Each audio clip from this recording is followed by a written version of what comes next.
మలుచుకున్నాను అన్నాడు. నిన్ను నేను ఆలయముగా మలుచుకున్నాను. ఆలయముగా, మందిరముగా నేను నిన్ను నిర్మించాను. ఆలయముగా, మందిరముగా నేను నిన్ను కట్టాను. నేనుండే నివాసంగా నేను నిన్ను నిర్మాణము చేశాను. నీవు నా మందిరమయ్యా. ఎవరి మందిరం అంటే విశ్వాసి దేవుని మందిరం అని రాయబడింది. నీవు నేను మనందరం కూడా దేవుని ఆలయమై ఉన్నాము, దేవుని మందిరమై ఉన్నాము. మనం దేవుని ఆలయముగా, మందిరంగా ఉండే మనం గమనించాలి. ఎవరికి వారు నేను దేవుని మందిరాన్ని, దేవుని ఆలయాన్ని నేను, ఇది నేను మందిరం, నేను ఆలయాన్ని నేను. కాబట్టి నేను ఎలా ఉండాలి అంటే యేసయ్య అన్నాడు, దేవుని మందిరం అనేది ఎప్పుడు కూడా శ్రేష్టంగా ఉండాలి. మరి దేవుని మందిరంలో ఏ ఉండాలి అంటే ఉదయం ధ్యానం చేసేవారం. దేవుని మందిరం లోపల పరిశుద్ధంగా ఉండాలి, పరిశుద్ధంగా ఉండాలి. ఏది లోపల అశుద్ధమైనది లోపల ఉండటానికి వీల్లేదు. దేవుని మందిరం అనే మనుష్యుడు, దేవుని మందిరం అనే మానవుడు, దేవుని మందిరంగా చేయబడ్డ మానవుడు నీ లోపట అంటే నీ మందిరం అనే లోపట ఏమిటంటే నీ మందిరములో, నీ ఆలయములో ఎప్పుడు పరిశుద్ధంగా ఉండాలి. మానవుడు, మనిషి దేవుని మందిరమైతే, మనుషుడు దేవుని మందిరమైతే, దేవుని ఆలయమైతే ఆ మనుషుడి లోపట, ఆ మనుషుల లోపల ఎప్పుడు పరిశుద్ధంగా ఉండాలి. లోపల అంత పరిశుద్ధమే. ఎందుకంటే పరిశుద్ధమైన దేవుడు నీలో నివాసం చేస్తాను అని చెప్పాడు. పరిశుద్ధమైన దేవుడు నీలో సంచరిస్తాను అని చెప్పాడు. నీతో ఆయన నివాసం చెయ్యాలంటే నీ లోపలంటే మందిరము లోపల, ఆలయము లోపల పరిశుద్ధంగా ఉండాలి, శుద్ధికరంగా ఉండాలి. లోపల భాగం అంతా, మందిరం లోపల అంతా పరిశుద్ధంగానే ఉండాలి. కానీ మానవుడు, మందిరం పెట్టబడ్డ మానవుడు లోపల పరిశుద్ధత కోల్పోయి, పరిశుద్ధత లేకుండా అశుద్ధికరంగా మందిరాన్ని ఉంచాడు. అంటే మందిరం అనే మనుషుడు, మందిరం మానవుడు ఏమైపోయింటే మందిరాన్ని నీకు నీవుగానే అప్యత్రం చేస్తున్నావు. దేహము అనేది దేవుని ఆలయము, మనుషుడు దేవుని మందిరం, మనుషుడు దేవుని ఆలయము. నువ్వు దేవుని ఆలయం అయితే నిత్యము యేసు క్రీస్తు ప్రభుల వారు నీలో నివసించినట్లుగా, నిత్యము యేసు క్రీస్తు ప్రభుల వారు నీలో నివాసం చేయనట్లుగా నీ మందిరము లోపల ఎప్పుడు పరిశుద్ధంగానే ఉండాలి. 2వ కొరింథీ పత్రిక 7వ అధ్యాయం 1-2 చదువుదాం. 2 ప్రియులారా, మనకి వాగ్దానం ఉన్నది. దేవుని భయముతోటి, ఏంటంటే దేవుని భయముతోటి పరిశుద్ధతను, నీలో ఉన్న పరిశుద్ధతను సంపూర్ణం చేయాలట. అంటే నీలో ఉన్న పరిశుద్ధ జీవితాన్ని పరిపూర్ణ పరిశుద్ధంగా ఉండాలి. మనం మందిరమనే మనుషుడు నీ లోపట పరిశుద్ధత ఉండాలి, పరిశుద్ధంగా జీవించాలేమో. అది పరిశుద్ధంగా ఉండాలంటే మొదట ఏమంటే భయం అనేది ఉండాలి. ఎవరిలో దేవుని భయము కలిగి ఉంటే వారు ఎప్పుడు పరిశుద్ధంగా ఉంటారు. పరిశుద్ధిగా అంతరంగాన్ని, హృదయాన్ని, లోపల భాగం అంటే దేవుని ఆలయము అనే నీ లోపల ఎప్పుడు పరిశుద్ధంగా ఉండాలి, పరిశుద్ధంగా ఉండాలి అన్నాడు. మనకు వాగ్దానం ఉందయ్యో. ఏమిటి వాగ్దానం అంటే ఎవరైతే నా మందిరంగా ఉండారో, ఆలయముగా ఉండారో, నా మందిరం అనబడి ఆలయములో నేను ఉంటాను కాబట్టి ఆ మందిరము ఎప్పుడు కూడా పరిశుద్ధంగానే ఉండాలి. భయము కలిగి దేవుని భయముతో పరిశుద్ధతను ఏంటట, పరిశుద్ధతను సంపూర్ణం చేసి, అంటే నీలో ఉన్న పరిశుద్ధత సర్వ సంపూర్ణంగా ఉండాలి. సగం పరిశుద్ధంగా ఉండకూడదు, పూర్తిగా పరిశుద్ధంగా సంపూర్ణ పరిశుద్ధ జీవితం కలిగి ఉండాలి. పరిశుద్ధతను సంపూర్ణం చేయాలేమో, పరిశుద్ధతను సంపూర్ణ పరిశుద్ధులుగా ఉండాలేమో. నీ లోపల పరిశుద్ధి ఉండాలి. ఎక్కడ లోపల అంటే దేవుని ఆలయము అనే నీ లోపట దేవుని ఆలయము అనే నీ లోపట ఎప్పుడు పరిశుద్ధ, ఎలా అంటే సంపూర్ణంగా ఉండాలి. పరిశుద్ధ సంపూర్ణం చేయాలంటే నీకేముండాలంటే భయం కలిగి, అయ్యో నాకున్న పరిశుద్ధను పోగొట్టుకుంటే నా దేవుడు నాలో ఉన్నాడేమో, నాకున్న పరిశుద్ధను సంపూర్ణంగా లేకపోతే నా దేవుడు నాతో రాడేమో, నా దేవుడు నాతో నివసించలేడేమో అని గ్రహించి ఎవరికి వారు భయం కలిగి దేవుని ఆలయం అనే మనుషులు, విశ్వాసి దేవుని ఆలయం అయితే నీ లోపల ఎప్పుడు పరిశుద్ధంగా ఉండాలి. నీకున్న పరిశుద్ధతను సంపూర్ణం చేసుకోవాలంటే సంపూర్ణ పరిశుద్ధ జీవితాన్ని కలిగి ఉండాలి. వాక్య పూజ చేయి. శరీరానికి ఆత్మకును కలిగిన సమస్త కల్మషాన్ని కడిగి వేసుకోవాలి. పరిశుద్ధంగా ఉంటున్నప్పుడు నీ లోనికి, నీ శరీరానికి, ఆత్మకు వైరం వచ్చింది. ఎలా అంటే శరీరంలో పాపం, శరీరంతో చేసే పాపం ఆత్మ పాడు చేస్తుంది. ఆత్మ పాడు చేస్తే ఏమిటంటే నీలో ఉన్న పరిశుద్ధతను కోల్పోయావు నీవు. అందుకని దేహము అనే ఆలయం కలిగిన మనుషుడు, దేవుని ఆలయమును బట్టి చెప్పడే మనుషుడు, నీ లోపల దేవాలయం లేవు, నీ దేహం అనే ఆలయంలో ఎప్పుడు పరిశుద్ధి కలిగి ఉండాలి, పరిశుద్ధంగానే ఉండాలి, పరిశుద్ధి కొనసాగించాలి. నీలో ఉన్న పరిశుద్ధను సంపూర్ణం చెయ్యాలి. నువ్వు ఎలా అంటే భయముతోటి సంపూర్ణం చెయ్యాలి అన్నాడు. శరీరానికి ఆత్మకు కల్మషం కలిగి ఉంటే ఒకవేళ దేవో మనిషిగా ఉండాలి, నేను ఆలయాన్నే కానీ నా ఆలయంలోకి అయ్యో అభ్యర్థన చేసిందయ్యో, నా ఆలయంలోకి, హృదయం ఆలయంలోకి, దేహం ఆలయంలోకి సాతాను ప్రవేశించి ఆశలు ప్రవేశించి లోకాశ ప్రవేశించి నన్ను ఆత్మీయ జీవితాన్ని, నా లోపల పరిశుద్ధ జీవితాన్ని, లోపల పరిశుద్ధం అంతా భంగపరిచేసిందయ్యో.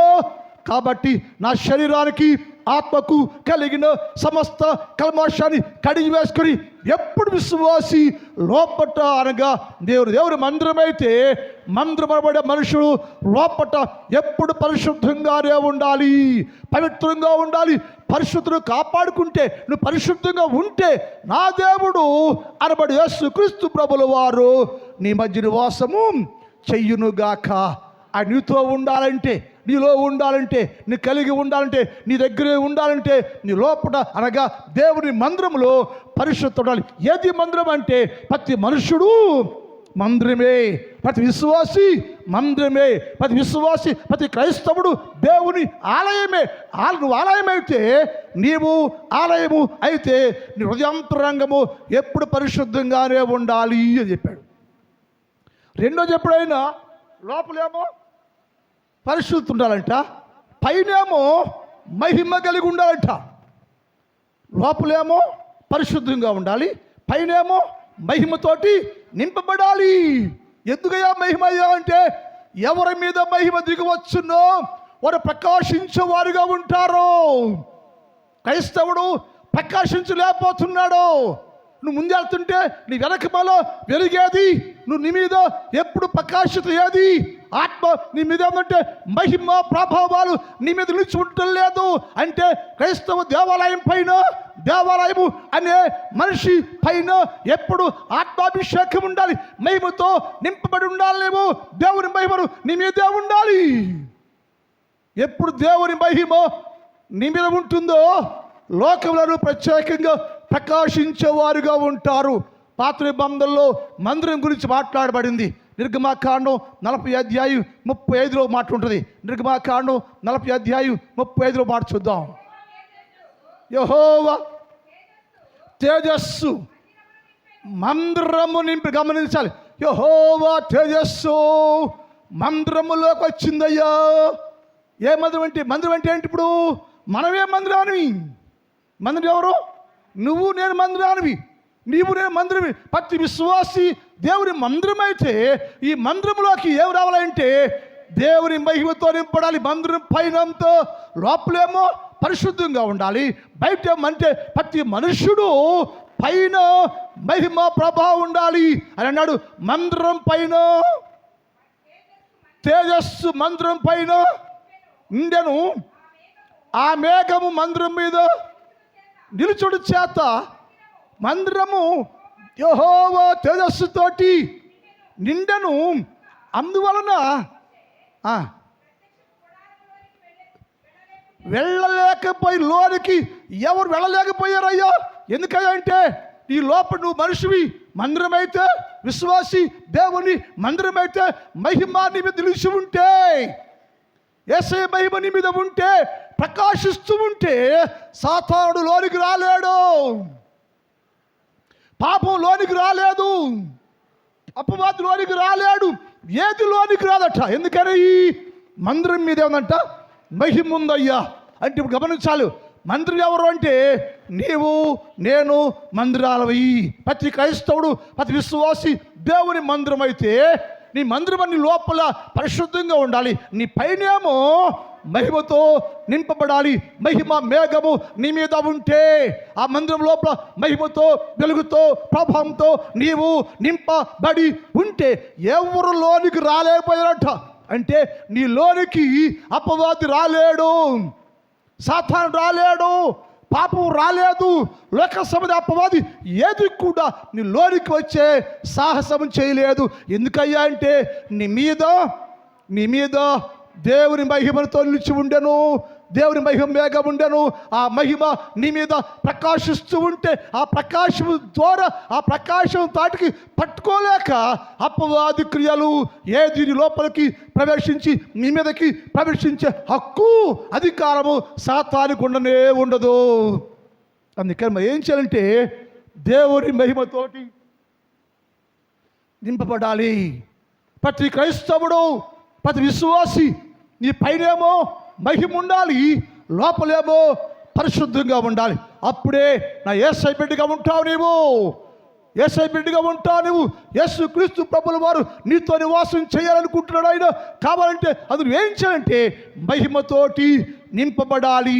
దేవుని మహిమ నీ మీద కలిగి ఉండాలి. మహిమను కలిగిన వారుగానే ఉంటే ఆ మహిమ ప్రభావానికి ఏ చీకటి శక్తి నీలోకి రాలేదు, ఏ పాపము నీలోకి రాలేదు, ఏ పాపానికి నీ మీద అధికారం ఉండనే ఉండదు. ఎందుకంటే ఆ మహిమ యేసు వలన నీవు ప్రకాశిస్తున్నావు గనుక, ప్రకాశించే వ్యక్తిగా ఉన్నావు కాబట్టి అందులోకి నీలోకి ఏది కూడా రాదని లేఖనాల్లో రాయబడి ఉంది. కనుక మరి ఎలా ఉండాలంటే బయటేమో మహిమతో నింపడాలి, లోపలేమో పరిశుద్ధంగా ఉండాలని ఉదయకాలంలో నేర్చుకున్నాం. మూడోది విశ్వాసి దృఢంగా, విశ్వాసులు జీవించే ప్రతి క్రైస్తవుడు పడిపోకుండా భద్రంగా, పవిత్రంగా దేవుని కుమారుడిగా ఉండాలంటే ఏ సాతానుడు, ఏది ఏ పాపము నిన్ను మరలా పాపములో పడవేయకుండా నువ్వు గట్టిగా, నిబ్బరంగా, ధైర్యంగా అలాగే కొనసాగాలంటే నీ చుట్టూ ఏముండాలంట? ప్రాకారం ఉండాలి. ప్రాకారం ఉంటేనే సేపు నీకు. మన ఇళ్ళ చుట్టూరు ప్రహరీ కూడా ఉంటుంది. ఎందుకని? మన ఇళ్ళ చుట్టూరు మన జాగ్రత్త కోసం మన ప్రతి ఇల్లు కట్టుకునే వారు చుట్టూ ప్రహరీ గోడ కట్టుకుని. ఎందుకని? మనకది ఉంటే భద్రత, గేదెలు రావు, ఇంకేమి బయట ఏది లోనికి రాకుండా. అలాగే ప్రతి క్రైస్తవుడు ఆత్మీయంగా పడిపోకుండా, ఆత్మీయంగా ఆరిపోకుండా, ఆత్మలో వర్ధిల్లుచు, ఆత్మలో దృఢముగా, ఆత్మలో బలంగా, నీకున్న మహిమను కోల్పోకుండా, నీకున్న ఆత్మను ఆరిపోకుండా ప్రతి క్రైస్తవుడు విశ్వాసనామలో దృఢంగా ఉండాలంటే, బలంగా ఉండాలంటే నీ చుట్టూ ప్రాకారం ఉండాలి. ఏంటయ్యా ప్రాకారం అంటే? ఉదయం చెప్పాను, రక్షణ ప్రాకారం నీ చుట్టూ ఉండాలి. ప్రతి క్రైస్తవుడు, ప్రతి విశ్వాసి చుట్టూ రక్షణ ప్రాకారం ఉండాలట. ఏముండాలి? ఈ ఇంటికేమో మట్టితో కట్టే ప్రాకారం ఉండాలి, ఇంటికేమో ఏమంటారు రాతితో కట్టే ప్రాకారము ఉంటుంది. మనిషికేమో విశ్వాస చుట్టూ ఏ ప్రాకారం ఉండాలంటే రక్షణకు ప్రాకారంగా ఉండాలి, రక్షణ ప్రాకారం కలిగి ఉండాలి. రక్షణ నా చుట్టూ ప్రాకారంగా ఉంటే ఏంటి లాభం నాకు? రక్షణ నా చుట్టూ ప్రాకారంగా ఉంటే ఏంటంటే ఒక విశ్వాసి పడిపోకుండా ఉండాలి, విశ్వాసి మీద పాపము దాడి చేయకుండా ఉండాలి, విశ్వాసి మీద లోకము దాడి చేయకుండా ఉండాలి, విశ్వాసిలోకి ఏ పాపము ప్రవేశించకుండా ఉండాలంటే నీ చుట్టూ చుట్టూ ప్రాకారం కావాలి. ఏ ప్రాకారం అయ్యి అంటే రక్షణ అనే ప్రాకారం. ఆ వాక్యం చదివే ఉదయకాలం మనం 60 యెషయా గ్రంథం 60:18. అమ్మా, ఇంకను నీ దేశమున గట్టి చదువు, సరి చదువమ్మాయి. ఇకను నీ దేశమున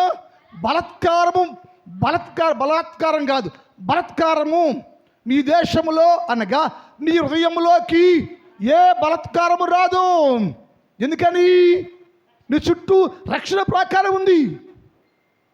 రక్షణే అని యేసుక్రీస్తు ప్రభుల వారు, రక్షకుడు అని యేసుక్రీస్తు ప్రభుల వారు విశ్వాసం అయితే, మందిరం అయితే నేను కాపాడటానికి, మీలోకి ఏ దుష్టము ఏ దోషము ప్రవేశించకుండా ఉండటానికి రక్షణే, రక్షకుడే నీకు చుట్టూ ప్రాకారంగా ఉన్నాడు.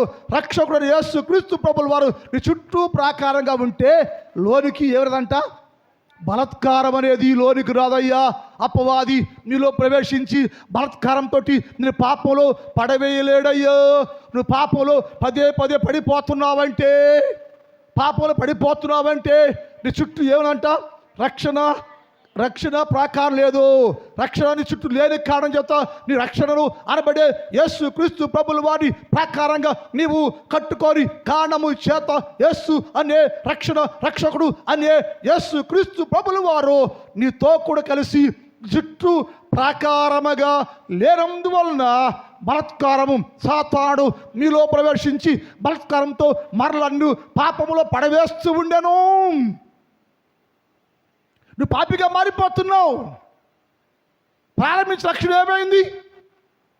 రక్షణ ప్రారంభించావు కదా, దేవుడు మందిరంగా చేపట్టావు కదా, మందిరంగా దేవుడు కట్టాడు కదా. ఆ మందిరంలో మహిమేది? మహిమ బాగొట్టుకుంటే, ఆత్మ బాగొట్టుకుంటే, అంతేకాకుండా నీ చుట్టూ ప్రాకారమే లేకుండా యేసుక్రీస్తు అనే రక్షణ ప్రాకారము లేకుండా నీవు ఉంటే పడిపోవటం ఖాయం. అందుకు ఏసానంటే, నేను నీకు ప్రాకారంగా ఉంటే, రక్షణ నీకు ప్రాకారముగా ఉంటే ఏ బలాత్కారమో నీ లోపల ప్రవేశించదు. తర్వాత అమ్మా, నీ సరిహద్దులలో పాడుగా నీ నాశనం కానీ కనపడదు. ఏది నాశనం అయిపోతే?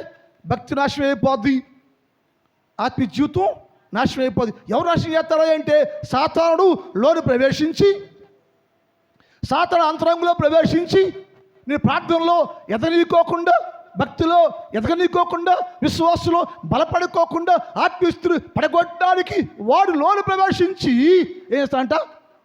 పాడు చేసి నాశనము చేస్తూ ఉంటాడు.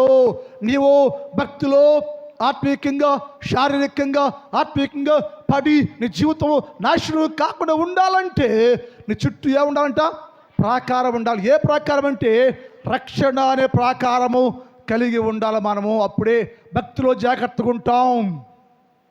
ఎవరయ్యా అంటే ఆలయానివి, ఎవరయ్యా అంటే మందిరానివి. ప్రతి క్రైస్తవుడు ఒక దేవుని మందిరమే, ప్రతి క్రైస్తవుడు దేవుని ఆలయమే. నీ ఆలయములో మహిమ ఉండాలి. నీ ఆలయములో క్రైస్తవుడు అన్న విశ్వాసిలో పరిశుద్ధి ఉండాలి. క్రైస్తవుడు అనబడి విశ్వాసిలో మహిమ ఉండాలి. క్రైస్తవుడు చుట్టూ కంచి ఉండాలి. అంటే దాని ఏమంటారంటే ప్రాకారం ఉండాలి. ఏ ప్రాకారం అంటే రక్షణ ప్రాకారం ఉండాలి. రక్షణ నీకు ప్రాకారంగా ఉంటే బలాత్కారం ఉండదు, నాశనం అది లోనికి రాదు. అది నిన్ను అది చదవమ్మాయి, ఈ బైబిల్ చదువు సరి చదవరు మీరు.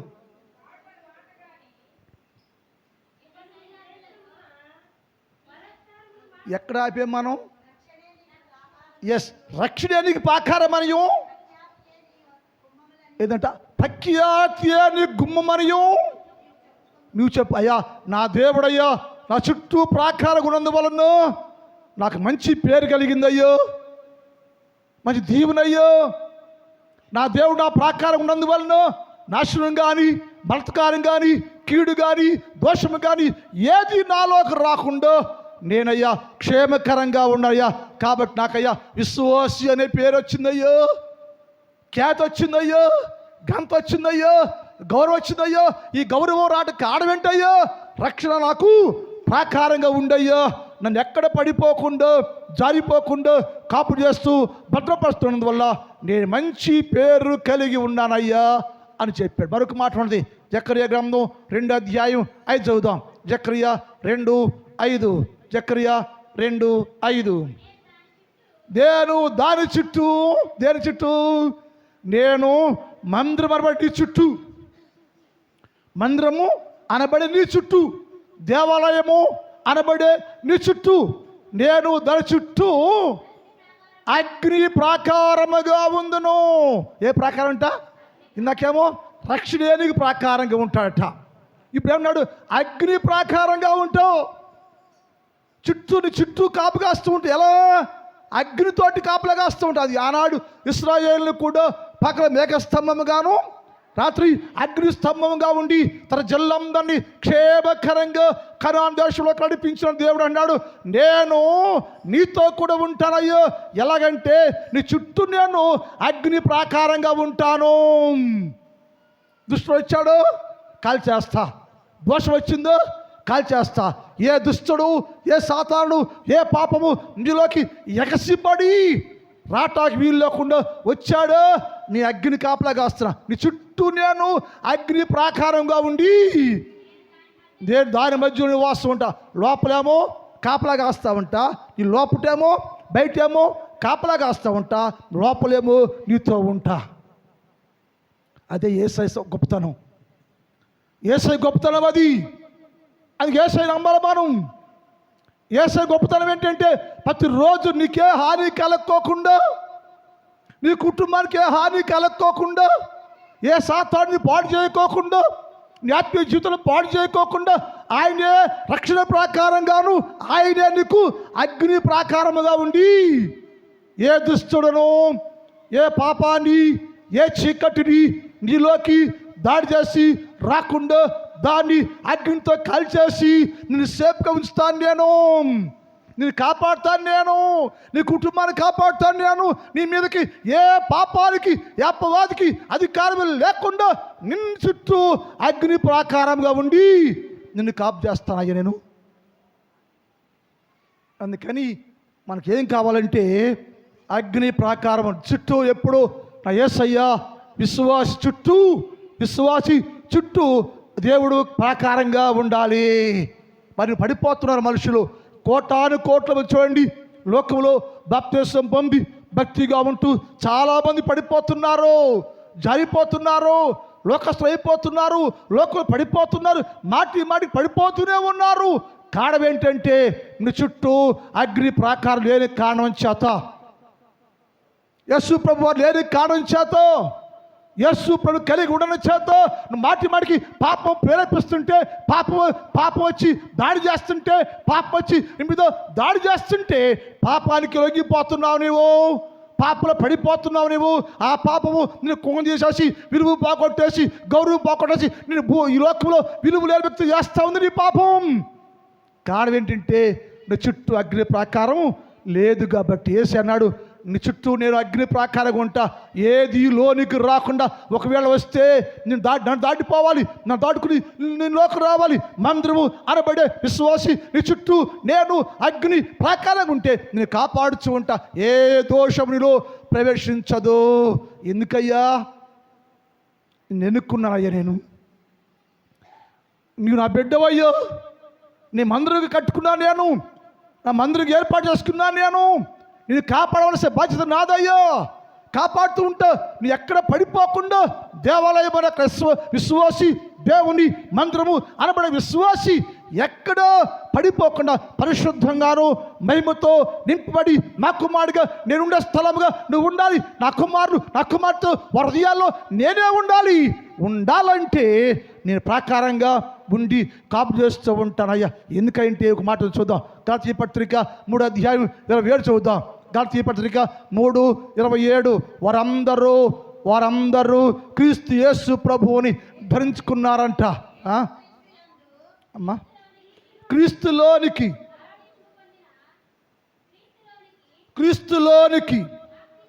బాప్తిసం పొందిన మీరందరూ క్రీస్తు యేసు ధరించుకున్నారట. ఏమైపోయారు?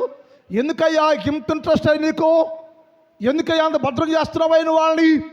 ఎందుకయ్యా మందిరం వారి యొక్క విశ్వాసుని అంత కాపు చేయడానికి అవసరం ఏంటయ్యో? అగ్ని ప్రాకారంగా రక్షణ ప్రాకారంగా ఉండి ప్రతిరోజు వారి ఎందుకు కాపాడుతున్నావా యేసయ్యా అంటే యేసయ్య అన్నాడు, బాప్తిస్మము ద్వారా వారు నన్ను ధరించుకున్నారు అంటే చొక్కా వేసుకుంటాం మనం. చొక్కా శుభ్రంగా ఉంటే మనకు శుభ్రంగా కనపడుతుంది. ఇప్పుడు ఏం వేసుకున్నాం మనం? ఏం ధరించాం మనం? విశ్వాసులు ఏం ధరించారు? క్రీస్తు ధరించుకున్నాం మనం. యేసు క్రీస్తు ప్రభుని ధరించుకున్నాం. కాబట్టి ఈ ధరించుకున్న వ్యక్తి ఎవరంటే రక్షకుడు. అగ్ని ప్రకారం నన్ను ధరించుకున్నా కాబట్టి, నన్ను వస్త్రంగా ధరించా కాబట్టి, రక్షణను బాప్తిస్మం ద్వారా యేసు క్రీస్తు ప్రభుని నీవు ధరించుకున్నా కాబట్టి ఎప్పుడు నీవు దేనికి హాని కలగకుండా ఉండాలి. కాబట్టి నన్ను ధరించుకున్నా కాబట్టి నిన్ను కాపాడవలసిన బాధ్యత నాది. ఎందుకయ్యా కాపాడుతున్నావయ్యో? ఎందుకయ్యా ప్రాకారం ఉంటావా అంటే వారు నన్ను ధరించుకున్నారు, నా వస్త్రాన్ని వేసుకున్నారు. వారు ఏమో నడుస్తున్నారు, పైన ఏమో నేను ఉండా. మనిషి నడుస్తుంటే ఆ మనిషి ఎవరున్నారంట? క్రీస్తు యేసు ప్రభు ఉన్నాడు. ప్రతి విశ్వాసి మీద ఎవరున్నారా అంటే యేసు క్రీస్తు ప్రభు నీళ్ళ మీద ఉన్నాడు, నీ పైన ఉన్నాడు. ఆయన ధరించుకున్నా. నువ్వు యేసు క్రీస్తు ప్రభుని ధరించుకుని లోకంలో సాగిపోతుంటే చూసేవారికి అందరూ ఎవరయ్యా ఈయన? ఎవరయ్యా వస్త్రం వేసుకున్నాడయ్యో? ఆ చుట్టూ ఏదో ప్రత్యేకత ఉందయ్యో. ఏంటి ప్రత్యేకత అంటే వారందరూ క్రీస్తు యేసు ప్రభువుని బాప్తిస్మం ద్వారా ధరించుకున్నారయ్యా. ఆయన ధరించుకున్నారు కాబట్టి ఆయన వారి మీద ఉన్నాడయ్యో. వారి మీద యేసు క్రీస్తు ప్రభుల వారు ఉన్నాడయ్యో. వారిని ధరించుకున్నారయ్యా. యేసు క్రీస్తు ప్రభుని వారు కలిగి ఉన్నారయ్యా. అందుకని ఎక్కడికి వెళ్ళిన వారు పడిపోరయ్యా. నాడు పడిపోవడం సంగతి ఏంటి? క్రీస్తు యేసు ధరించుకుని క్రీస్తు యేసులో ఉంటూ నువ్వు పడిపోతున్నావు. కారణం ఏంటి? నీతి లేదా, నిజాయితీ లేదా, వాక్యం లేదా, ప్రార్థన లేదా, భక్తి లేదా, ఆచారంగా యేసు క్రీస్తు ప్రభుని అడ్డం పెట్టుకున్నావా? ఒకవేళ అలా ఉంటే ఈ రాత్రి ఏం చేయనట్టు, దేవా నువ్వు నాతో ఉన్నావయ్యా, ఏ ఒంటరి వాడిని కాదయ్యా, నాతోనే ఉండయ్యా అని నువ్వు లోకంలో క్రీస్తు యేసు ప్రభుని ధరించుకొని లోకంలో వెళ్తుంటే, లోకం నడుస్తున్నారు, ఒక వ్యక్తివే నడుస్తున్నావు అనుకోండి. ఒక మనిషి లోకం మీద నడుచుకుంటూ వెళ్తున్నావు. ఇద్దరు ఒకళ్ళ మీరు ఒక విశ్వాసి రోడ్ని వెళ్తున్నారు అనుకుందాం. ఇద్దరు ఒకళ్ళ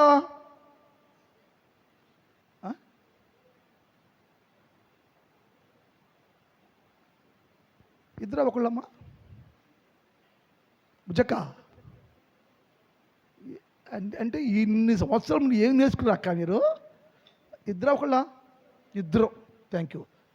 ఒకళ్ళేమో నువ్వు నీ మీద క్రీస్తు యేసయ్య, ఒకళ్ళేమో నువ్వు నడుస్తున్నావు, నీ మీద యేసయ్య ఉన్నాడు. అంటే నడుస్తున్నప్పుడు ఎవరు నడుతాడు? ఇద్దరు వెళ్తున్నారు రోడ్డు మీద. నువ్వు యేసయ్య, నీవు యేసయ్య కలిగి నడుస్తున్నావు నీవు. అందుకని యేసయ్యడు నేను ఒంటరివాడిని కాదయ్యా, ఒంటరివాడిని కాదు, నేను నా ప్రభువు ఉన్నావయ్యా, నేను నా దేవుడు కలిసి నడుస్తున్నా కాబట్టి లోకంలో నేను ఒంటరివాడిని కాదయ్యా. యోహాను సువార్త 8వ అధ్యాయం 29 చూద్దాం. యోహాను సువార్త 8:29 చూద్దాం. టైం అయిపోయింది. యోహాను సువార్త. అమ్మా, నన్ను పంపినవాడు నాకు తోడై ఉన్నాడు, ఆయనకు ఇష్టమైన కార్యాలు నేను ఎల్లప్పుడూ చేస్తున్నాను. ఎప్పుడంట నేను ఎప్పుడైతే క్రీస్తు యేసు ప్రభుని ధరించుకున్నానో, యేసు క్రీస్తు ప్రభుని సొంత రక్షకునిగా అంగీకరించానో, అప్పటి నుంచి నేను యేసు క్రీస్తు ప్రభుల వారికే ఇష్టమైన పనులు చేస్తున్నాను. నేను అంటే ప్రతి విశ్వాసి లేక మందిరమైన విశ్వాసి ఏం చేయాలంటే యేసు క్రీస్తు ప్రభుల వారికి ఇష్టంగా జీవించాలి. ఆయనకి ఇష్టమైన పనులే చేయాలి. నువ్వు యేసయ్యకి ఇష్టమైన పనులే చేయాలి నువ్వు. ఎందుకంటే క్రీస్తు యేసు ప్రభు ధరించుకున్నావు నీవు, యేసు క్రీస్తు ప్రభుని ధరించుకున్నావు నువ్వు, యేసులాగా ఉండాలి నువ్వు, యేసులాగా జీవించాలి అని అన్నాడు. ఆయనకి ఇష్టమైన పని నేను ఎల్లప్పుడూ చేయుదును గనుక ఆయన నన్ను ఒంటరిగా విడిచిపెట్టలేదు, నేను ఆయన కలిసే నడుస్తున్నామయ్యా. ఎందుకంటే నేను యేసుక్రీస్తు ప్రభుల వారికి ఇష్టమైన పనులు చేస్తున్నానయ్యా. ఎప్పటి నుంచి అంటే ఎప్పుడైతే యేసుక్రీస్తు ప్రభుని నేను నమ్మానో, ఎరిగానో, బాప్తిస్మం ద్వారా నేను ఆయన ధరించుకున్నానో ఆ రోజు నుంచి యేసయ్యకే ఇష్టమైన పనులు చేస్తున్నాను. నేను యేసయ్యకే ఇష్టమైన పనులు చేస్తున్నాను. నేను యేసుక్రీస్తు ప్రభుకి ఇష్టడుగా ఉండి ఆయనకు ఇష్టమైన పనులు చేస్తూ ఉన్న కారణం చేత నేను ఒంటరి వాడిని కాదు, ఆయన నేను కలిసి ప్రయాణము చేస్తున్నామయ్యా, కలిసి నడుస్తున్నామయ్యా. అప్పుడు అయ్యా ఏ హాని నాకు రాదు. ఎందుకంటే ఆయన ప్రాకారంగా ఉన్నాడయ్యో, ప్రాకారముగా ఉన్నాడు, కాపు కాస్తూ ఉన్నాడు, భద్రపరుస్తూ ఉన్నాడు. నేను యేసు క్రీస్తు ప్రభుల వారు కలిసి నడుస్తున్నావే. ఆయన నాతోనే నడట కారణం ఏంటయ్యా? నాతోనే నడవటానికి తగిన కారణం ఏంటంటే నేను క్రీస్తు యేసుకు ఇష్టమైన పనులు చేస్తున్నాను. అందుకని నా చుట్టూ ప్రాకారం ఉందయ్యా. క్రైస్తవులారా, విశ్వాసం అంటే మందిరము. నువ్వు ఒక మందిరము ఏదంటే దేవుని మందిరం. ఎవరంటే విశ్వాసి దేవుని మందిరం. విశ్వాసి అనే మందిరములో లోపల పరిశుద్ధంగా ఉండాలి, పైన మహిమతో ఉండాలి, నీ చుట్టూ ప్రాకారం ఉండాలి. ఏ ప్రాకారం అంటే రక్షణ ప్రాకారం ఉండాలి. రెండోది అగ్ని ప్రాకారం ఉండాలి. అప్పుడు నీవు ఏ ప్రాంతంలో సంచరిస్తున్నా యేసు క్రీస్తు ప్రభుల వారు నీతో కూడా ఉండి నేను బలపరచునుగాక, స్థిరపరచునుగాక, మనందరూ దీవించునుగాక, మన కుటుంబాలు దీవించునుగాక. ప్రార్థన మిగిలిన భాగాన్ని రేపటి కాలం ధ్యానం చేద్దాం. మోకరించండి, ప్రార్థన చేసుకుందాం. ఒక్క నిమిషం అక్క చెల్లి మోకరించండి, ఒక్క నిమిషం ప్రార్థన చేసుకుందాం. యేసయ్యా, నేను నన్ను మందిరంగా కట్టుకున్నావయ్యా, మందిరంగా ఏర్పాటు చేసుకున్నావయ్యా. నువ్వు గొప్ప దేవుడివయ్యా, నన్ను ప్రేమించావయ్యా. నీ లోకంలో ఉన్నప్పుడు, పాపంలో ఉన్నప్పుడు అయ్యో నన్ను ప్రేమించి ఎన్నుకొని ఏర్పాటు చేసి బతికించుకొని ప్రభు నీ కుమారుడు చేసుకున్నావయ్యా. కాబట్టి అయ్యా నా చుట్టూరు ఉండయ్యో, నేను మందిరాన్నయ్యో, నేను మందిరం అవుతాయో, నీ మందిరంలో ఎల్లప్పుడూ నివాసం ఉండాలయ్యా. నీవు నివసించులాగున నీవు నాలో నివసించేటట్టుగా ప్రభు నేనయ్యా పరిశుద్ధంగా ఉండాలయ్యా. పైన కూడా ఆత్మాభిషేకంతో మహిమతో నింపబడాలి తండ్రి, సహాయం చేయ్యా. ఒకవేళ ఇంతవరకు నా మీద నీ మహిమ లేకపోతే, నా లోపల పరిశుద్ధ జీవితము లేకపోతే యేసయ్యా ఇప్పుడే క్షమించి నన్ను పరిశుద్ధంగా చేయ్యా. నీ మహిమతో నింపయ్యా. నా చుట్టూ నీ ప్రాకారంగా ఉండయ్యా, నా చుట్టూ అగ్ని ప్రాకారంగా ఉండి నన్ను కాపాడయ్యా అని ప్రార్థన చేసుకోండి.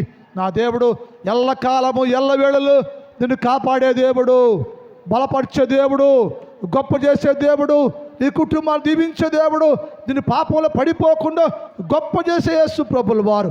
ప్రార్థన చేసుకోండి.